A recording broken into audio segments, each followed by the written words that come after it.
বন্ধু বান্ধৱীসকল, দেখিছেনে আমাৰ দলঙৰ কি জৰাজীৰ্ণ অৱস্থা। এয়া দলং পাৰ হৈ আহিছোঁ আমি এতিয়া। উপায় নাই, এনেকুৱা ৰাস্তা দিয়ে অহা যোৱা কৰিব লগা হৈছে। দেখিছেনে সুবিধাৰ্থে দলংখন দেখিছেনে বাৰু। মেৰামতি কৰিব হৈ আছে দলংখন, কিন্তু মেৰামতি কৰা হোৱা নাই। আৰু এতিয়া আমি ক'ত আহি আছোঁ জানেনে? সদায় মানে ঘৰৰ পৰা ওলাই অহাৰ পিছত মোৰ দলংখন পালে মানে ভিডিঅ' এটা বনাব মন যায়। এতিয়া দলংখন কেনেকৈ পাৰ হ'ম বুলি ভয় লাগে যে, সেইকাৰণে ভয়ৰ থততে আপোনালোকৰ লগতে কথা পাতি পাতি আহি থাকোঁ আৰু ভিডিঅ' এটা বনাই। আৰু এয়া আমাৰ পৰিৱেশটো, এইজনী ছোৱালীৰ দেহা চাৰিওফালে হাই কৰি দিয়া। এয়া এইজনী আমাৰ ছোৱালী ওলাই আছে যাবলৈ। এটা সংকটজনক ৰাস্তা পাৰ হোৱাৰ পিছত আকৌ এটা সংকটজনক ৰাস্তা পাওঁ। এইটো দেখিছেনে?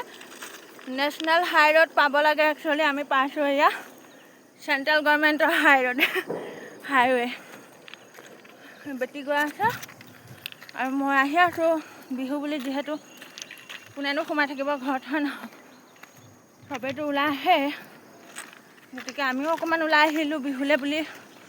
আজিলৈ মোৰ মিনি টিকলা ভিডিঅ'টো সিমানতে সামৰণি মাৰিছোঁ। ভাল পালে লাইক কমেণ্ট শ্বেয়াৰ কৰি দিব।